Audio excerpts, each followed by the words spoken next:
Hey YouTube Fragcom, welcome to my June 2016 haul video. Yes, you're not seeing a ghost. I haven't done one of these in approximately 2 years. These are all the fragrances I bought during that hiatus of my haul videos. My purchasing has been a little different. I've been let's say blind buying is still very much alive, obviously. However, as far as bulk goes, I've slowed down as far as bulk. So these haul videos are going to be far and few between.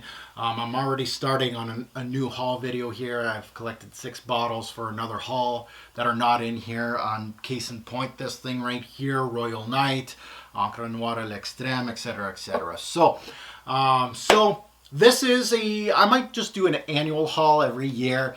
This is actually all bottles in this haul have been purchased in 2015. So I've had some time with them. I've worn them during some of the seasons that they are best made for. So I'm going to have a little more detail in this video as what you're coming to expect from me in a haul video. First and foremost, I want to thank Daver from the Fragrance Bros. I would say approximately 75 to 80% of these bottles were split by Daver. Again, Daver does everything for me. I don't, some people might say, wow, Daver's great friend, and yes, he is. He goes and seeks out the pricing. He buys the bottles. He splits them. He ships all the bottles to everybody else, or the rest of the portions. Let's say, like I ask him for half the bottle. I ask for the bottle first and foremost, and then half the juice. And he does all the legwork, and then he sends me a bill, and then he's off and running. So, Daver, if you're watching, Fragrance Bros, a lot of respect for him. Not too many people would do what you do for me. So thank you very much. You're the best, man. So some of these are also purchased from me personally at duty free. Again, I'm not traveling as much, so duty free purchases are less and less. And some are just plain purchases online, full bottles from me. They're not in any particular order. It doesn't mean I favor the first bottle that I do on this haul to the last one. I'll tell you guys my straight up what I think about them if I've worn them a few times. So let's get into it. First bottle on my haul is the one that I just showed you guys, Dune by Christian Dior. Let me smell. Nice freshie from Christian Dior. This one, really, how can I say? Well, not as popular as the Dior Homme line, obviously, and the Fahrenheit brand from Dior. Really was released in the 90s. Really something kind of forgotten in our fragrance community. I really want to get my nose on this one. So I have 4 Christian Dior fragrances in this haul. 4. Favorite designer house of all time, probably. It is one of my favorite fragrance houses. This one is an older release back in the 90s. Blind buy for me. I've smelt Dune, but it's been years. Split from the Bros, obviously, as you can see, half the juice level. The nose behind this is Olivier Cresp, an all-star in our fragrance community. It has some freshness. It has a light green aspect to it, some soft woods, and a bit of sweetness to it. At first, it felt very ho-hum, and I'll be quite honest with you guys. When I first got this bottle from Daver and I started wearing it, the first, I would say 2 or 3 wearings were kind of blah, and I was like, and this is why it was forgotten. Obviously, it probably got reformulated. However, so once the spring has arrived now, we're actually in summer now, I can tell this one has legs at being a solid scent from Christian Dior. I can detect a milky aspect to the scent, which could be from the fig and or the sandalwood. A very clean scent. I would say it evokes the smell of white sand with the tinge of a watery aspect. Fig does that sometimes. For a minute, it smells something comparable to CK1, which is obviously a 90s scent, and this might be their answer to CK1, a very late answer to CK1, but it feels that kind of cleanness to Dune. So a very solid scent. It went from, I don't know about this one, like just these, you know, almost not dated, but like a 90s kind of fresh scent. But I could see that it has some redeeming qualities. Now on to number 2, talking about spring scents. This one is straightforward spring. From the House of Andy Tower. This one also not spoken about very much in our community. This is Zeta, a very spring-like scent from me, from Andy Tower. And I'm looking for something fresh from Mr. Tower. I really like, obviously, L'Arts Desert and Lone Star and all these darker scents from Andy. But I wanted to find something that was popping in the spring, and I know his talents are there to build something like that. Zeta's perfect for this time of year. Almost the spring scent, in my opinion, from Mr. Tower. What comes to mind after smelling Zeta is a clean, bright opening. It has some citrus to it and some florals. The linden blossom is the key in this fragrance, which not only makes it unique, but also makes it shine. I felt Zeta had just enough linden blossom for the lovers of this note. Zeta has the sweetness to it, not to confuse this with a candy sweetness or, you know, a strong vanilla, like in much bolder scents. This has a nice syrupy, honeyed kind of sweetness, matched with some white florals that are very soft and some citruses. The neroli really is a major factor here, and if you're a fan of it, you must sniff this. It felt more summery than most neroli-based scents, which usually bring me to spring because of the high dose of citruses in this scent. Overall, lots of citruses, lots of florals, some vanilla, some sandalwood. A very good blend from Andy Tower, and one that I'm very happy that I split and I got the bottle. So Zeta, another one from Andy Tower in my collection. Now moving on to the most popular, the most recognizable fragrance in this whole haul, Dior Sauvage. So basically Sauvage, hit and miss with depending on whose nose you ask. So this is my my second Dior of this haul. This is a Demachy fragrance. Obviously it's a new release from them. And usually he does not miss in regard to my nose. He really does great stuff. I love his compositions. He's getting better and better as his years go on in the Dior house, to be quite honest. He really is. He's truly bringing his A game with most releases from Christian Dior. Sauvage is Dior's answer basically to the Bleu de Chanel's of the game. They sell, and this is what Demachy is there to do. To freaking sell fragrances, to make fragrances that do sell for the House of Christian Dior. All these fragrance houses, this is what they're here for, right? However, Dior's a house that I have really quite a lot of respect for.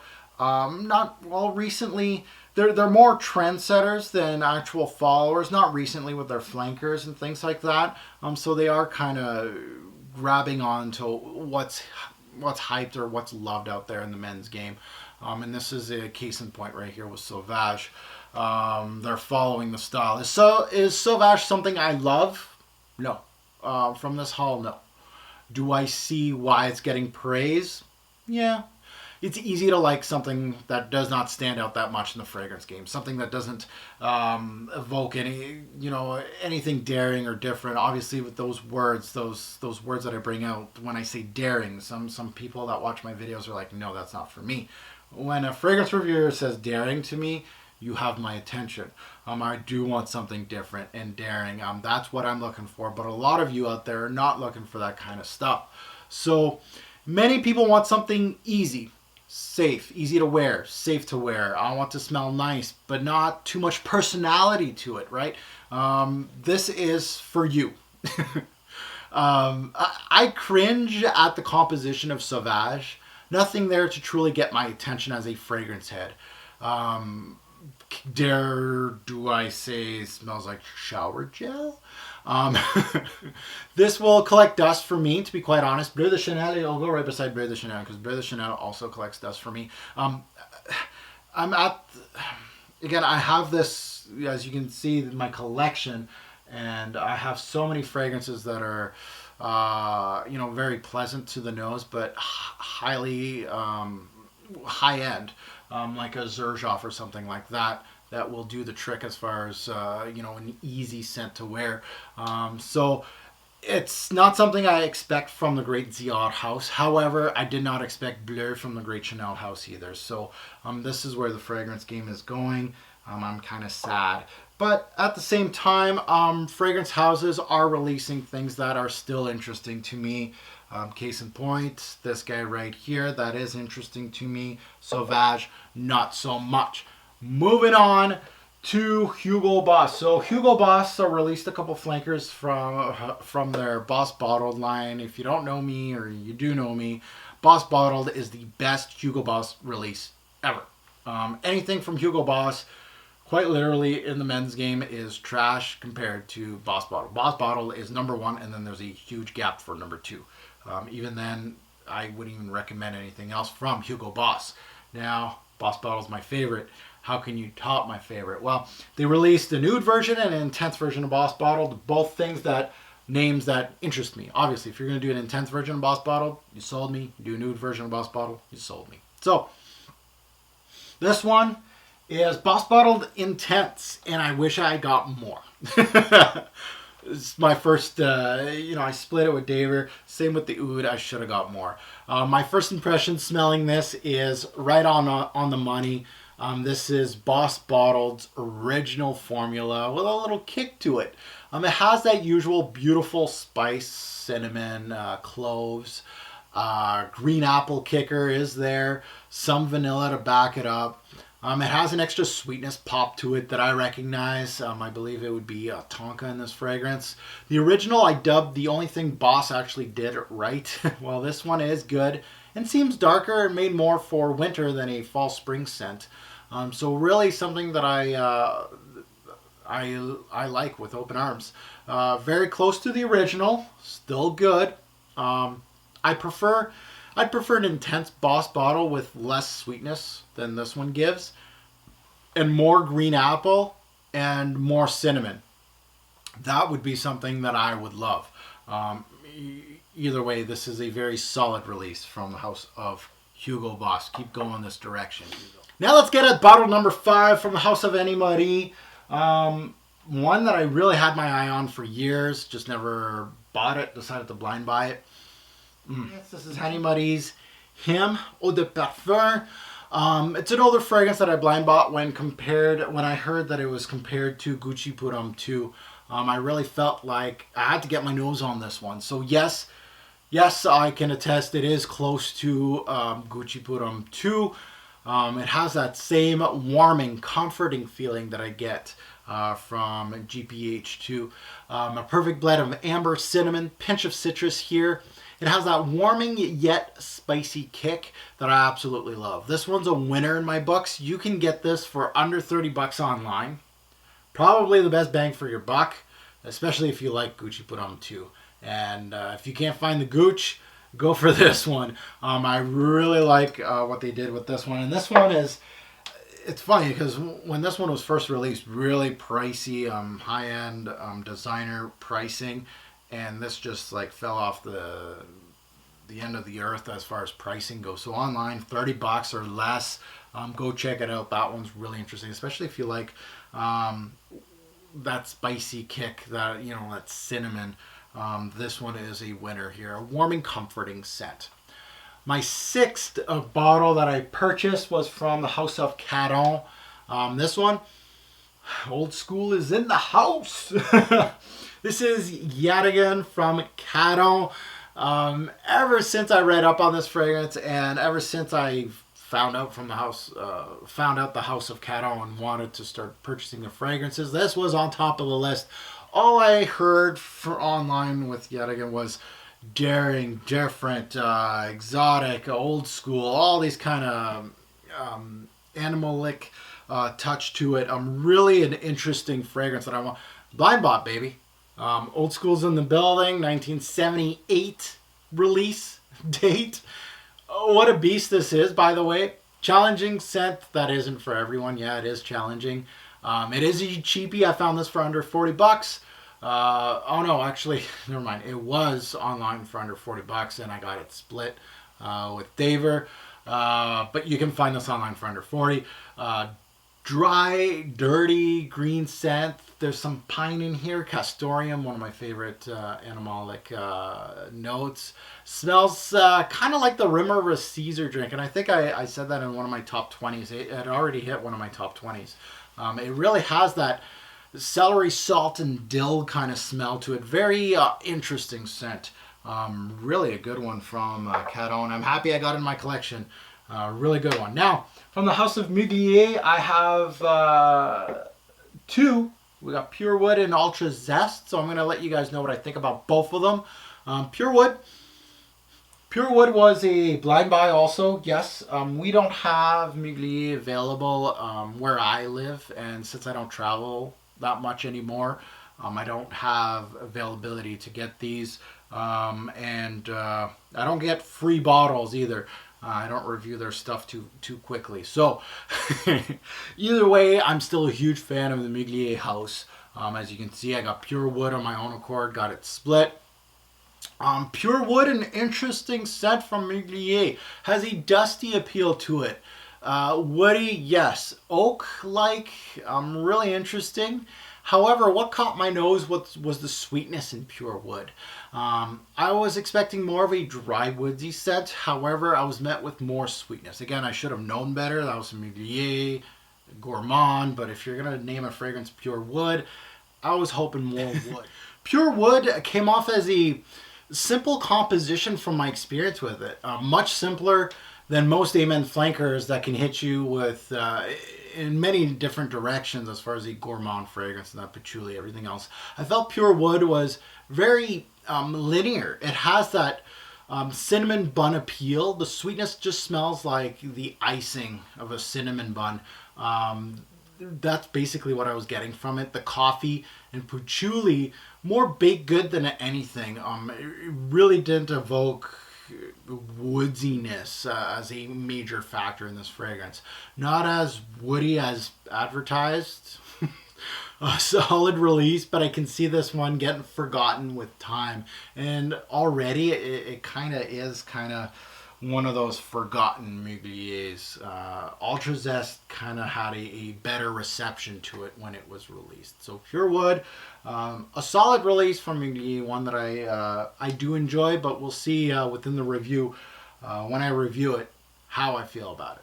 Next is a cheapie from the House of Bentley that's already made a top 20 on my list. Bentley Intense. Let me kind of smell my little strip here to remind me. Bentley for Men Intense really surprised me. It's my first purchase from this brand. Bentley, I wasn't expecting too much. Shame on me. This stuff is actually really solid. What a pleasant surprise. What a great purchase. This can be purchased for under $30. Again, a cheapie in my haul. And then, again, I don't discriminate, guys. You'll go from cheapie to high end. Mostly designers this haul. As you can see, I'm going back to my roots. But this is my first set from Bentley. And it hit me with a huge punch of rum with woods. It's dark. It's mysterious. You blind me right now. You put a blindfold and you put this in front of my nose and say this is a niche offering. You'd probably fool me. It is what it is. Great release from the brand. Now Bentley basically has my attention. I'm going to be looking into the House of Bentley now just because of this release. Really something right up my alley. The rum was really nicely done in Bentley Intense.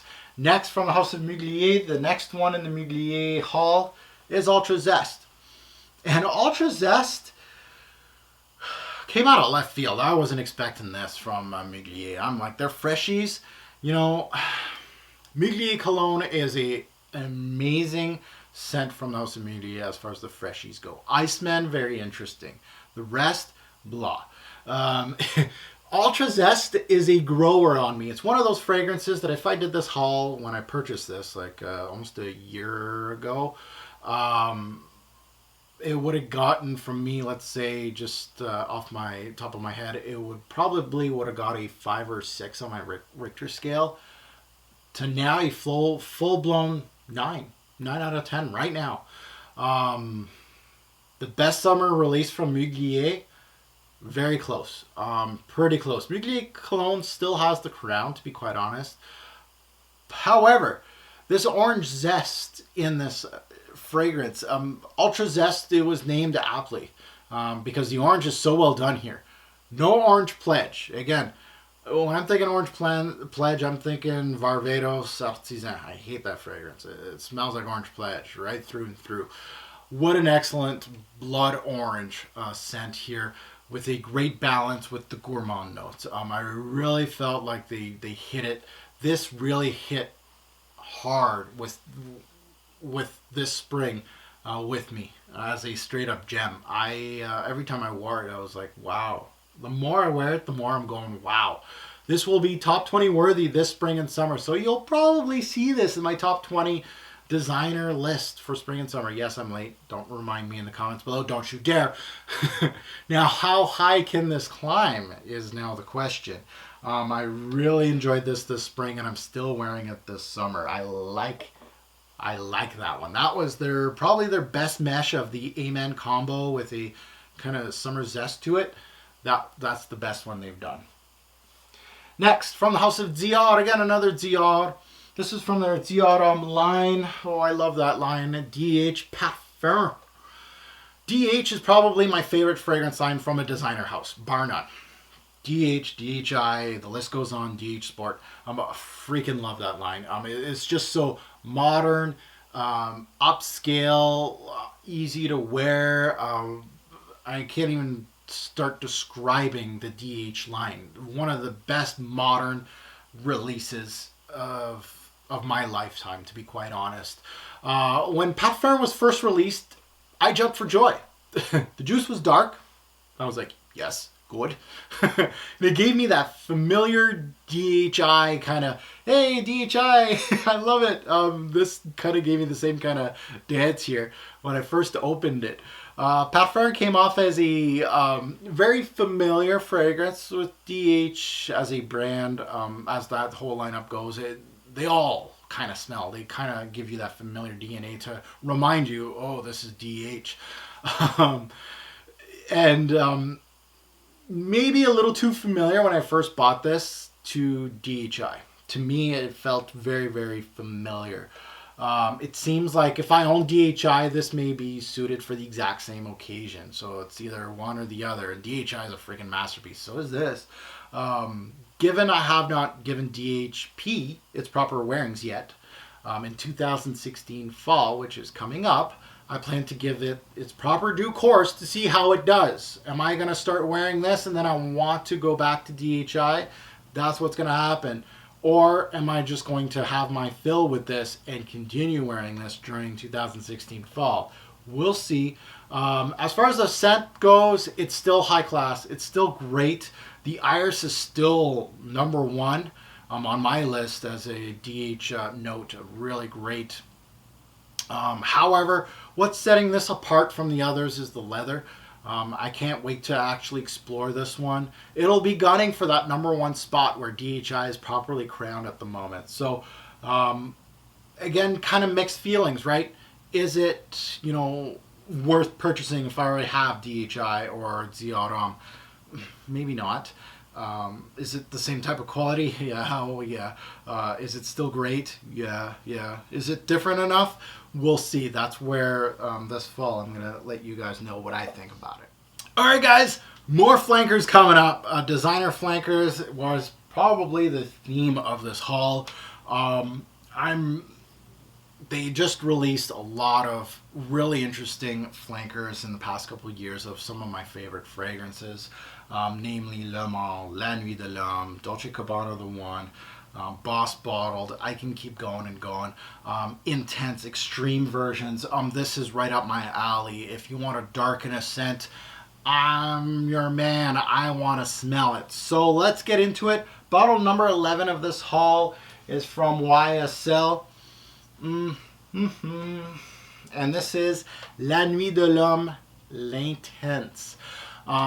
So this one, I like it. It feels close enough to the original, however, not an intense version of the original. The violet and iris, really nice in here. It has a fruity sweetness up the top. in the introduction. Very easy to wear during the fall and winter. One of my most worn of my newcomers in this list. And one of the better YSL flankers. To be quite honest, I really like what they did with this one. I know it has some haters to it, but I like it. I can't wait to really delve into this one and review it and get that testing out there for it. Talking about flankers, Le Male. Ooh, Le Male got a new release. Ultra Male. Pixie Sticks. No. Some of the sweetness in here is very sweet. Ultra Male. She's sweet. She's very sweet. I have a sweet tooth, given. However, it goes away for long periods of time, sometimes. Just because I'm not in my 20s anymore, I kind of like other stuff in my fragrances. Sweet fragrances will kind of hit me. But I do have those tendencies to go back to my sweet fragrances. And once my sweet tooth comes back, this one is high up on there. I really liked it. So as far as, I remember doing a video with Chad on this fragrance, and as a huge Le Male fan, this just does it for me, to be quite honest. The sweetness is turned way up on this one. The inclusion of the pear note was a beautiful surprise. Note of the year in 2015 is the pear note. I like pear in the introduction of fragrances, and a lot of designer fragrances are finally starting to use pear in the introduction. I like that.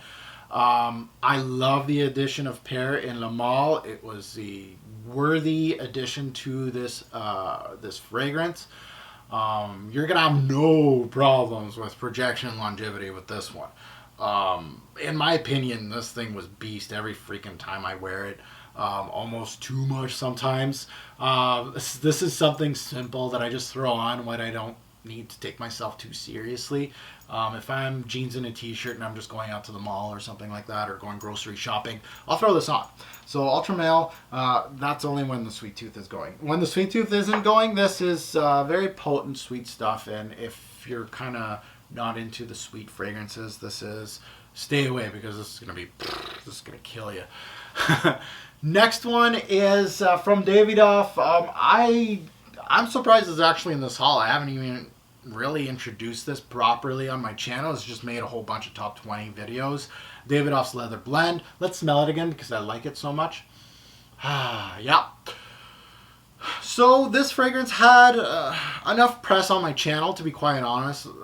Very high rankings in my top 20s.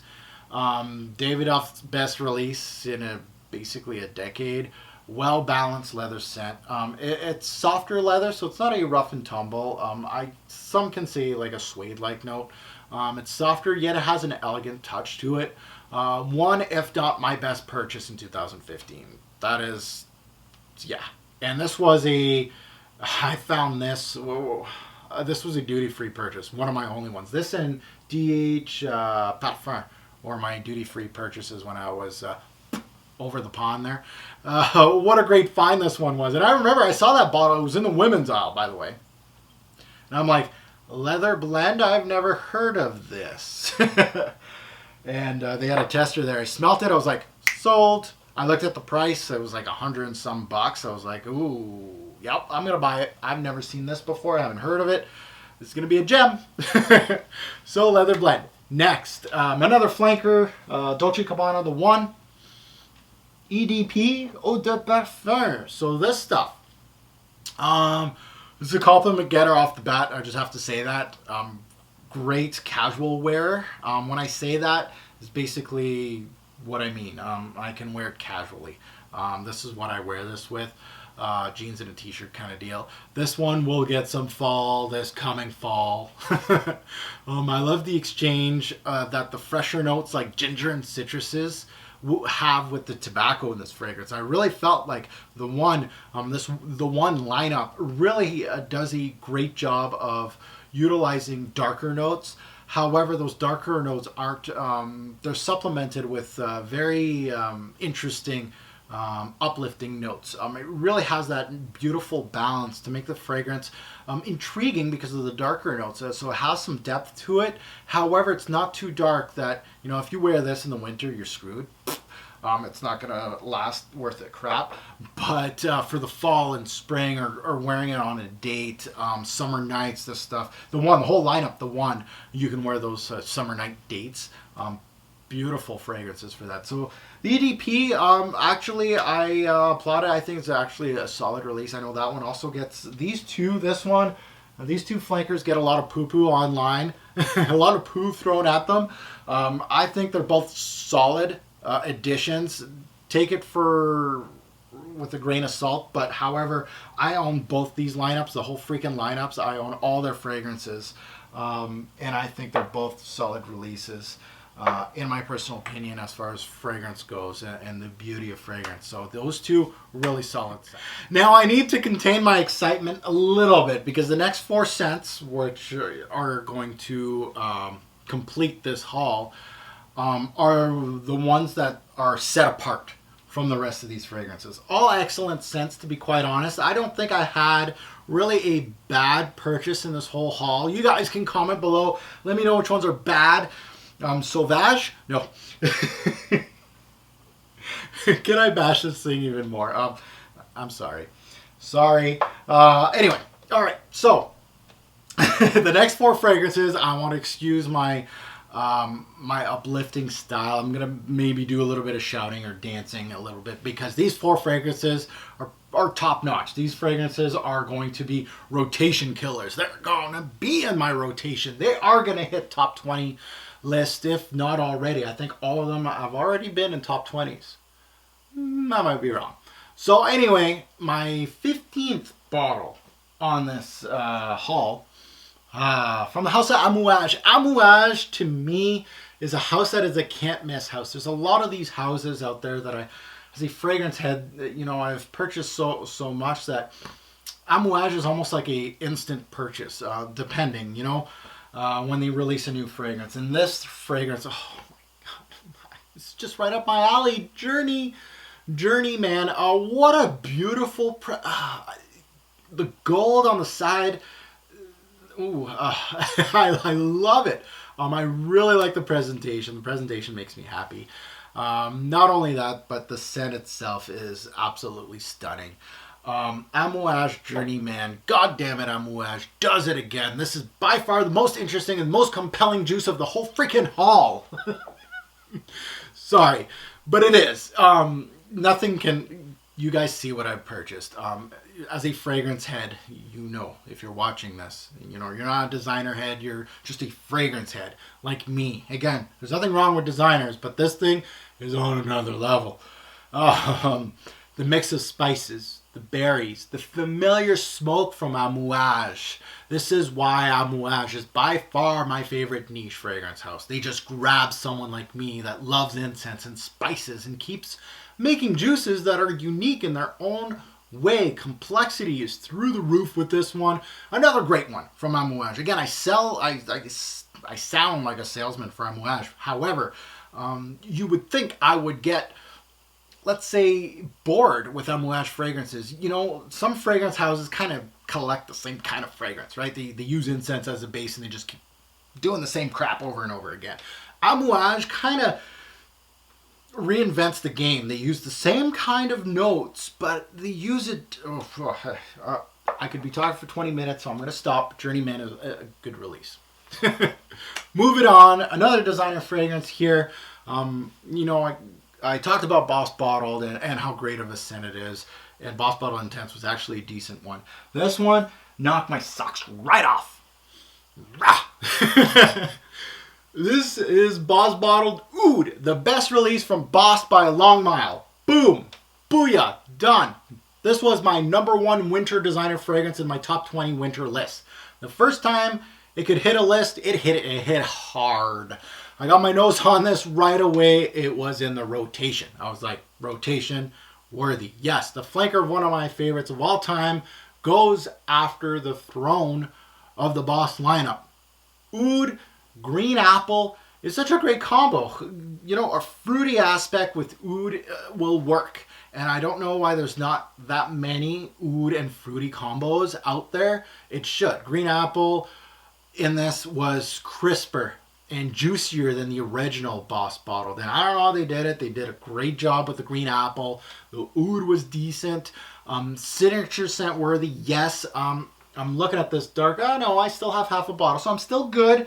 But I should have just bought a whole bottle of this stuff. This stuff is great. This is going to be in the rotation for a while. I'm a huge oud guy, so again, it all depends on people. You know, oud's just a fad and things like that. I loved oud right when I smelled it. I love the mystery and the different kinds of ouds and what it does in certain fragrances. It's just such an intriguing note for me, and I love it. And not that I'm upset that the oud fad is gone, because I'm still, you know, I'm still going to discover oud in some fragrances. However, not as much. It's not as likely anymore. There's some poorly released oud fragrances on the market, obviously because of the oud hype. However, I was gladly, with open arms, bringing on the oud hype, even though people were getting sick of it. Anyway, the oud hype is done, but I'm still trying to discover some great oud-based fragrances. That one's great. Next is from Christian Dior, the last one from the Christian Dior. This is from their higher end line. This one was all the hype, a year ago? Give or take. Feve Delicieuse. Now, I got this one split with David. No, I did not go through 3/4 of my bottle. This is a huge bottle. What is this? A 250, I think, eh? Yeah, this was... I should have got more juice, to be quite honest. I should have got half a bottle of this stuff because it is really good.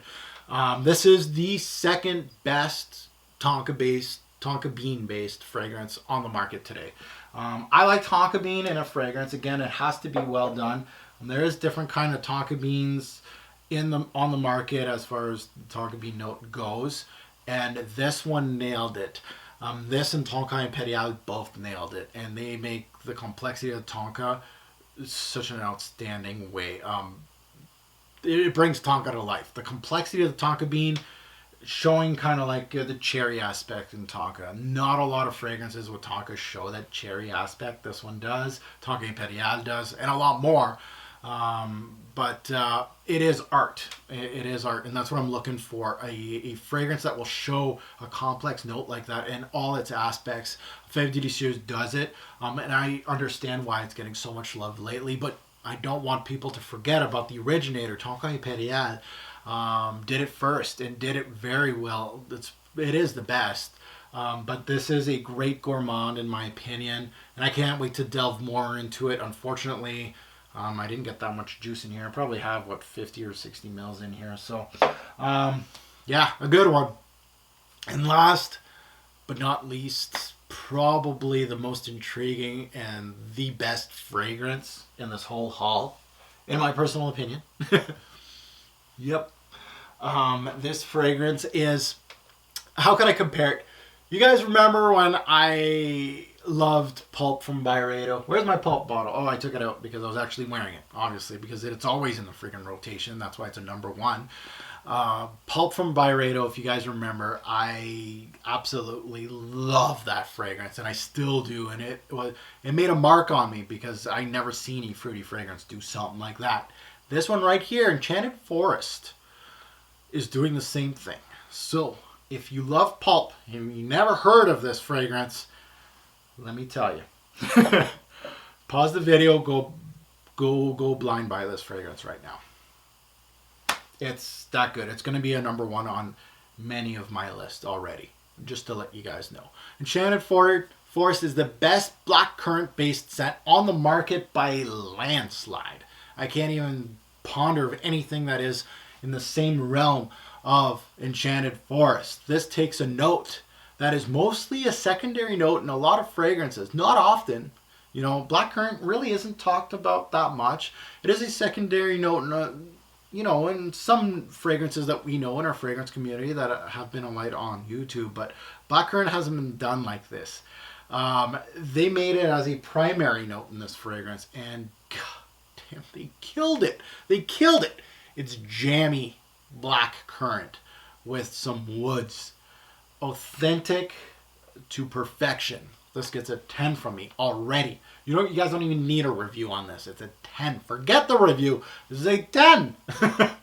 This stuff is, yeah, this is by far the one fragrance out of this whole haul, if I had socks, the socks would have went, pew! They would have been gone off my feet. That's how good this was. And I'm always looking for these kind of fruity fragrances that have some depth to it, that have that authenticity to it, like Pulp had. Pulp was a freaking game breaker. This one is the same thing, same realm. These things are one in one. So Janet Forest, one that you should get your nose on. The one that really blew my mind, one of my favorite fragrances right now. I love it. We're in the middle of summer, and you'd think the thickness in this, and this has some thickness to it. It's not just easy, nice little fruity fragrance. It's not a, no, it's not one of those. It's got some oomph to it. This one, awesome. Awesome for, this is one of those fruity fragrances that you can wear all year long. You can wear it in the winter because it's got enough balls to it. Yeah, but it's got that fruity aspect, that juiciness to it, and that blackcurrant. The best way I could think about it is like a pie, like a blackcurrant pie or something like that, that you could think of, like a jammy feel to it. Really beautiful. So that's the end of my haul. Finally, I can take, all these bottles are on the side here of my fragrance room. Now I can finally put them with the family, with the rest of the family, and start a new haul. So please comment below. I know this one's probably going to be a long video. Comment below. Let me know.